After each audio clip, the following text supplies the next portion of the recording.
Now, next session is by Mr. Praveen Jayakumar, Principal Architect, Cloud Computing, Cognizant. And he's going to talk on design constructs in NoSQL data stores, understand and architect enterprise application workloads. Please come in, sir. Principal Architect and Cloud Center of Excellence Group and Cognizant.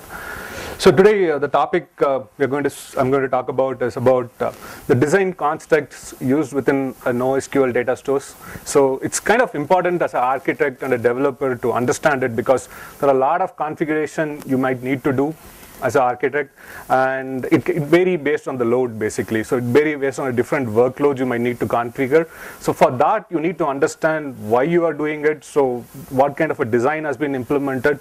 So that's the idea of this talk. It will kind of talk you through various design which is over there. Okay. So with just a little bit of history. Actually, these two people, I think, has a profound impact on the NoSQL movement or NoSQL data stores, right? The person on the left-hand side is Professor Eric Brewer. I think Dr. Raghavan, when he spoke about it, he kind of mentioned about the CAP theorem. So I'm not going to go into details of CAP theorem, because you have heard about it, you must have read about it, right? At a very high level, between consistency, availability and partition tolerance, in a web scale system you can achieve only one of these two, right? So this is the primary aspect of where a lot of NoSQL data stores are based on. There are systems which sacrifices consistency for availability and partitioning. There are systems which sacrifices kind of availability for consistency and partitioning basically, right? So there are various kind of systems available based on that. And the person at the right hand side is Werner Vogels, CTO of Amazon. So their team, one of the problems they had is that in the peak load time, they were not able to start, even with starting the databases, the RDBMS was not scaling, right? So they kind of came out with this system, the Dynamo system basically, right? And which is kind of started most of the NoSQL thing, and they kind of published a paper on it. So that's the Dynamo paper, which was published in 2007 by Amazon. One of the things about this paper is that it didn't have any new ideas per se, but it kind of borrowed the ideas from various distributed system, your operating system concept, and they kind of created a applied system, working applied system on it basically, right? And again, the Dynamo is a key value store. So you put in an object with a key and a value, and that's how you store the object in a Dynamo kind of a system. It kind of uses the AP of the CAP theorem. What I mean by here is that it sacrifices the consistency for availability and partitioning. So sacrifices the consistency, we mean here by that the system will be eventually consistent. We'll talk about more detail in the future slides on it. Right? There are various Dynamo inspired system, right? So if you take React is another NoSQL data store, which is kind of a faithful implementation of the paper. And you have Cassandra from Facebook, Valdermot. All the systems have implemented the design concepts from the Dynamo paper actually, right? So it's important for us to understand these techniques, because one of the reasons is that even though the NoSQL stores was primarily created so that your write never fails, right? So that was the main idea when Amazon created the Dynamo, and even in the paper you will see a lot of references to that.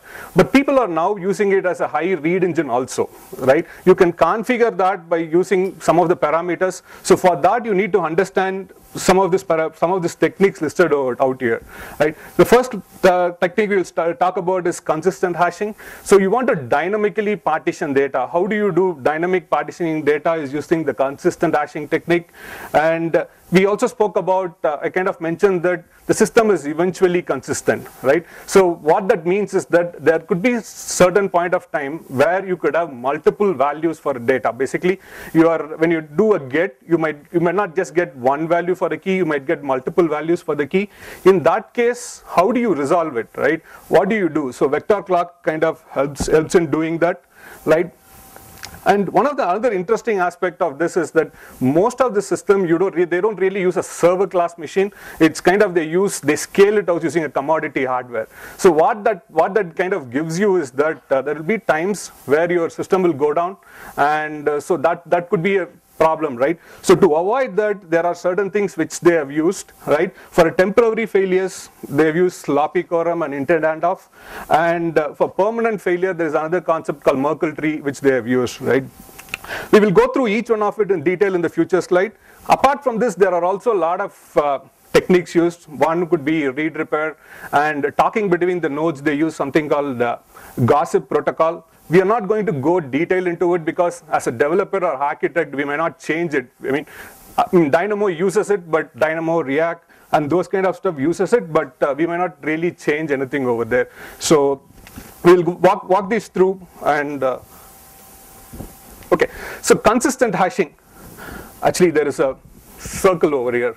It's a gray color, so it's not coming over here. So what consistent hashing kind of does is that when you get a data, you want to dynamically distribute the data, right? So I keep getting the put, when somebody does a put, the values keeps coming in, and I have nodes, let's say I have about 5 or 6 nodes sitting there, and the data needs to be distributed dynamically with those things, right? So for that, they use a technique called consistent hashing. So in specifically hashing, they use a SHA-1 hash function. So what that means is that you take any object, and if you do a hash, SHA-1 hash, it will give you a value anywhere between 0 to 2 to the power of 160, right? So with that, what we do is that, assume that there is a circle over here, right? And it's like a clock, right? It starts from 0 and it keeps going 1, 2, 3 till 2 to the power of 160, like in a clock where you have 0 to 59 and again it goes back to 0, right? Then you kind of put your nodes basically in the circle. The nodes are randomly distributed. A, B, and C are my nodes where the data will be stored. That is kind of randomly distributed. Now when I get a value, let's say somebody does a put key as K1 and the value they give. What it does is that the K1 value is taken, it's hashed.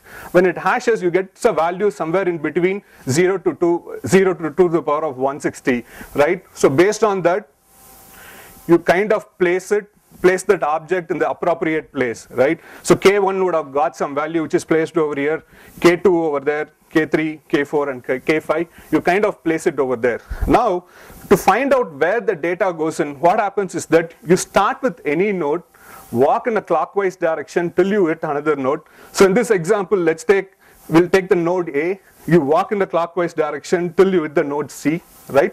So all the data, all the keys you see over there will belong to the C node basically. So the K2 will belong to the node C.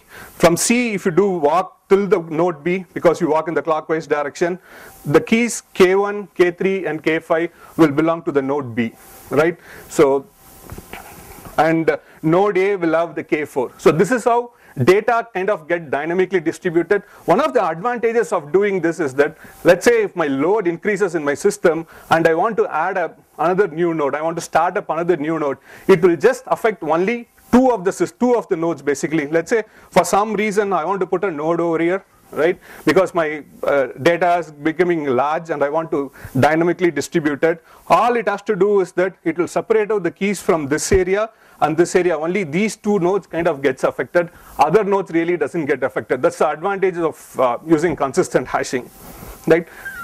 One of the problems with consistent hashing is that if you have less number of nodes, or if the data is less, most of the time when you start up the system, when the load is not peak, you will have less number of data.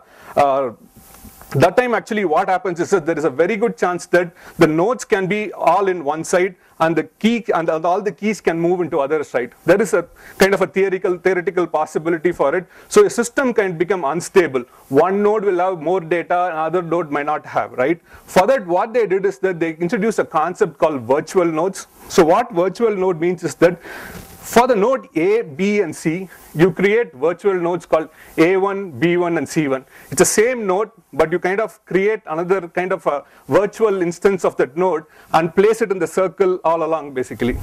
Okay, so now I have placed A1 over here, B1, B1, C1, right? Because randomly placed over there, right? And now, again, using the same policy, you start from one node and you start walking through it. So what happens is that you start from A, you start walking through it till C. So C will have the data K2, right? And from C, you walk to the next node, B1, there is no key available there, so nothing is stored. B1 here is actually means B basically, because it's just a virtual node of it, right? So the actual instance is B, right? And from B, you start walking, from B1, you start walking till A1, you find K1, so K1 will reside in the node A. So that's what you see, K1 over there. So in that way, basically they try to distribute the load across the nodes. So this concept is called virtual node in Dynamo. Okay, so with that, we'll go to the next concept called vector clock. Okay, so vector clock basically helps you in kind of identifying that there is a problem with, there is a conflict in your data. So if you go through the Amazon paper, what they have done is that during a peak load, they have done a kind of a study, okay? And in that they have found that 99.94% of time, they got only one single value for a particular key, okay? But there were times where they, for 0.06% of times, they got more than one value, right? So nevertheless, even though it's 0.6%, there are times where you will have more than one value to a key, right? And you need to resolve it, basically. That's where vector clock kinds of comes in, right? So one thing to remember is that vector clocks will be used to detect conflicts. It doesn't resolve them. It helps you in detect conflict. Either your business logic should resolve them, or Dynamo system to a certain extent can help you in resolving them, right?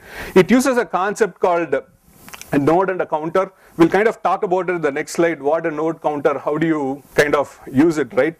Let's kind of illustrate it with an example. I think it will make it more clear. Let's say there are 4 people, Alice, Ben, Kathy, and Dave. They are planning to meet up for a dinner, and they decide a date on Wednesday. Alice decides a date on Wednesday and sends it to everybody, okay? Then separately, Ben exchanges an email with Dave, and they decide on a date on Tuesday, right? Later, Kathy separately discusses the alternative with Dave, and they decide on some other date. Let's assume that that's Thursday. Now you have a date, Wednesday, Tuesday, and Thursday, right? When Alice asks everybody, so what date, right? Is Wednesday still okay? She gets a conflicting answer, right? So this could happen in a typically in a kind of a NoSQL DB also, right? So let's see how vector clock will help you in solving this. So one thing to remember is that there are certain scenarios where your business logic needs to solve the problem. Your system, Dynamo system or a NoSQL system may not help you. There are times based on the vector clock, the system itself can solve the problem. We will see how it does it basically, right? So you have all these 4 people, right? So let's go through the story. So what happens here is that Alice says that they decide a date Wednesday, basically, and she puts her vector clock over here. So generally, vector clock uses your node name, but for sake of understanding here, I'm kind of using the IDs or IDs of each person. For Alice, A, B for Ben, C for Kathy, and D for Dave. So she puts Alice, I have written this, so she puts A is 1, basically, right? And what it means is that other values B, C, and D are 0. We'll assume that for now, right? So she's put the value and send it to everybody. Everybody knows that now Wednesday is the date they have decided, right? When I say the day they have decided, okay? Now, Ben writes a separate mail to Dave and says that he wants to change the date to Tuesday, right? So Ben already has this value of A1, he already has it. So he takes the value, and since he changes it, he adds his ID over here and changes it to Tuesday, okay? And he sends it only to Dave, okay? Now Dave actually has two values for the same key. He has this Wednesday A is 1 and Tuesday with A is 1 and B is 1.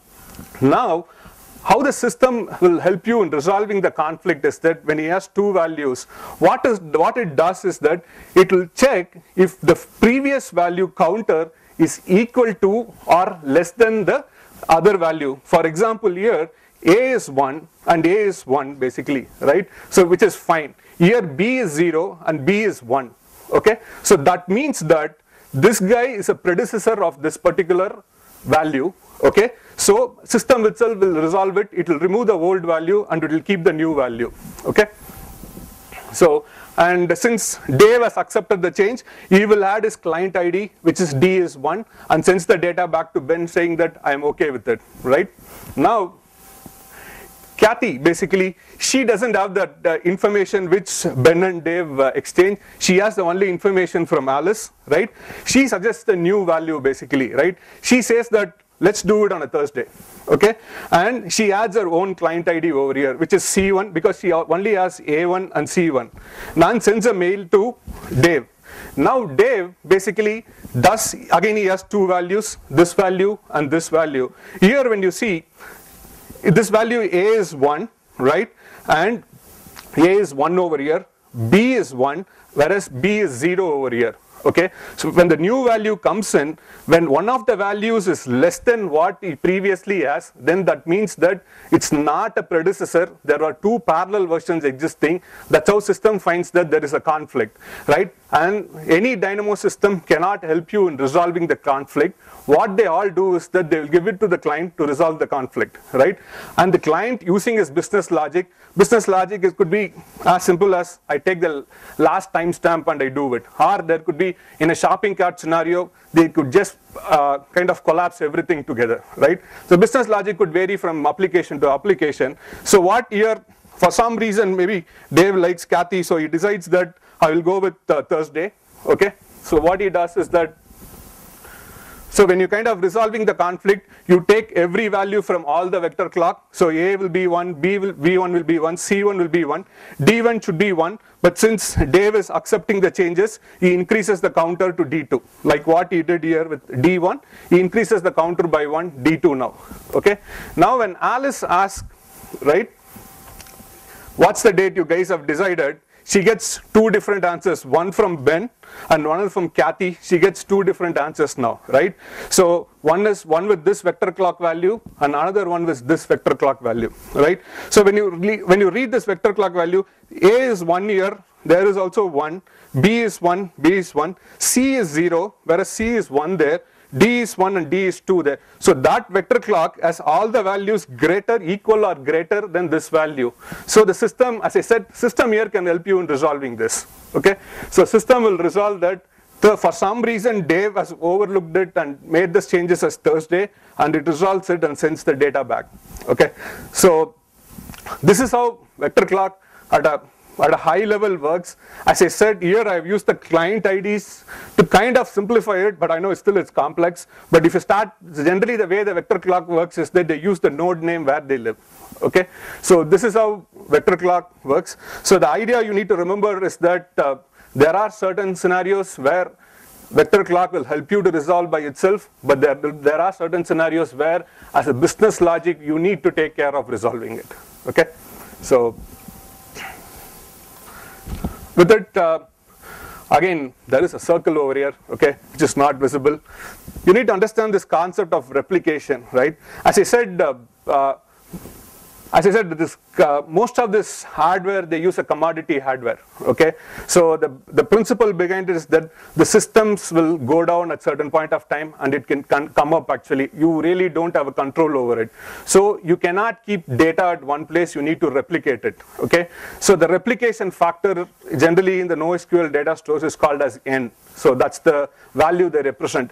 If the value of N is too much, then basically the problem is that you are keeping the same data at multiple places. Your kind of the whole database size increases and those kind of stuff, right? But if the value of N is very low, the problem is that you might lose the data, right? Because the system might go down and you might lose the data. So you should kind of keep a value which will kind of, you can, generally Dynamo recommends a value of 3 basically. So you will have 3 replicas of the data. So the way it works is that, let's say you have K1, by our consistent hashing algorithm, what you do is that you walk clockwise direction till you hit the first node. So here A is the first node. So the data is stored in A. So this is the primary node or master node where the data is stored. Since we have mentioned N equal to 3, there should be another 2 more copies or replicas of the data that should be available. So what it does is that this master or the coordinator node for K1, which is A, will copy the data in B and C. Okay, so that if you say N equal to 3, the data gets copied, the data is stored in A and it's also copied in B and C. Okay, so and it also, what it does is that it maintains something called a preference list. Okay, so what preference list is that? For every key, for example, for K1, it kinds of maintains which are the master nodes, which are the replica node, it kind of maintains. So for K1, it maintains A is my master node, then it B, then C. It also kind of goes in a clockwise direction and keeps putting the other nodes also. You will see the reason why it does in the next slide, but understand that there will be a preference list with the master node or the coordinator node A, and then you will have B, C, and D basically. For every key, there is a preference list maintained like that in a Dynamo kind of a system. Okay, so and the important thing here, notice that n value basically you need to set. So it's based on your application, you need to set the value. Okay. Now let's talk about sloppy quorum, right? So you need to understand what does, so n, we spoke about n is the number of replicas, right? So we said 3, right? Now then there is another parameter called W and R, okay? W is what, whenever there is a, let's say when I say W equal to 2, okay? Whenever I do a put request, right? At least 2 nodes should acknowledge me back saying that my write is successful in that particular nodes, and when they give it back, only the whole transaction gets completed. So when I say W equal to 2, at least 2 nodes should reply me back saying that they were able to save the data, right? That's the same with R. Whenever I do a get of particular key, get of key 1, at least 2 nodes should reply me back saying that these are the values I got from 2 nodes, it should give me back, okay? So in a typical quorum-like system, quorum-like system, R plus W value should be greater than N. So let's say my W and R value is 2, right? So the 4 will be greater than 3, right? What it provides you is that most of the time in a non-failure scenario, if you set up something like that, you will get a consistent value actually, right? So if you kind of think about it, right, because always I write it in 2 particular nodes and I read it from 2 nodes, so definitely one will give me the latest value, right? So that's the kind of reasoning. So this is called a typical quorum-like system, okay? And one of the problems in quorum-like system is that, right, in our previous example, let's say node A and node B for some reason goes down, okay? And I say my W value equal to 2. But when the system writes it, it has only C now, basically, right? And so your whole write will fail. To avoid that, what it will do is that in a kind of a sloppy quorum system, that's where preference list comes into picture. Even though my A and B node goes down, if only C is there, it will pick the next healthy node basically. If D is the next healthy node, it will pick up the node and it will write into that node and gives my acknowledgement back to me, okay? So that is what kind of a sloppy quorum is called basically, okay? And here basically there is another concept called hinted handoff. So whenever you have a sloppy quorum kind of a system where my A and B is down and then D, the data is written in D, even though kind of D is not my node basically, only for K1, A, B and C are the node. D is kind of a different node for me, but the data is now being written in D, right? The way it writes in D is that it writes in a completely a different data store, okay? Within D it writes in a data store and there is a metadata information for each data saying this data actually belongs to A, but I'm writing it because it's kind of dead now. And it keeps pinging the server if the server A is back up or not. Whenever the server A is up, it sends the data to, it kind of sends the whole data to the server A and it kind of deletes the data. This concept is called as hinted handoff, okay? So sloppy quorum and hinted handoff is used whenever your system is kind of temporarily down. Those kind of, when the node goes down temporarily, you kind of use the sloppy quorum kind of a system, okay? This is my last slide, okay? And so Merkle tree is another concept basically where they use when your node permanently goes down, okay? So there could be scenarios. So as I said, sloppy quorum is used only for if the node goes down for a certain period of time and it comes back. But there could be scenario where the node goes for kind of a day or more than 12 hours or 24 hours, the system could go down. At that point of time, they use this concept called Merkle tree, basically, to copy the data. So it uses it kind of a protocol called anti-entropy protocol. Anti-entropy, what it means is that if you have two different nodes, it kinds of check whether all the data present in this node is present here also. So the protocol that is used is called anti-entropy, okay? And the way they do it in Merkle tree is that basically, so now let's say for each node, here I am assuming that there are 8 keys in a node, okay? Every key is hashed, so this is the hash of each key you see over here, okay? And then what it does is that basically there is a line over here, it goes for everything, there is a tree, kinds of forms a binary tree. If you understand binary tree, it kinds of forms like a binary tree, but it's not a binary tree, it's a hash tree, okay? So now you have a hash value for every key, okay? Then what it does is that it kinds of does a string concat of these two hash value, and then that again gets hashed. This two value gets string concatenated and it's hashed, so it gets done for everything like that, right? And then again this value gets concatenated and hashed, and finally you have a root hashed value, okay? So now if a system comes back now, right, what this Merkle tree does is that what the system does is that it will take the root value of the Merkle tree and sends it to the other system. If both the value matches, then you know that all the keys present in this node is also present over there, okay? If for some reason it fails, right, both this value doesn't match, then what it does is that it sends the next leaf value, basically the leaf value of this. For in this example, n5 and n6 values are sent to the other node, right? So if n5 matches and if n6 fails, it doesn't match, what it means is that this side of the tree is actually correctly over there, and there is some problem only in the other side of the tree. So then only n3 and n4 value is sent over to the another node. So it keeps going till it finds out where the problem is, and only that particular range of problem where you have, only that data is sent to the another node, basically. So this is how the Merkle tree concept kind of works, okay?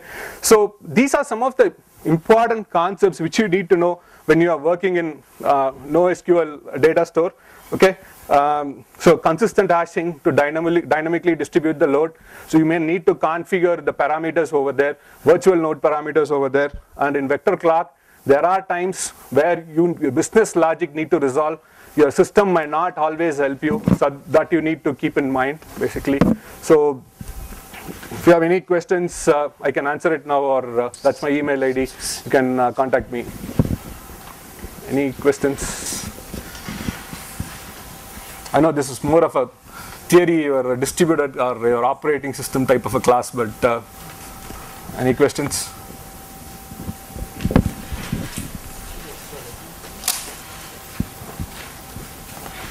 Okay, if there's nothing, thanks.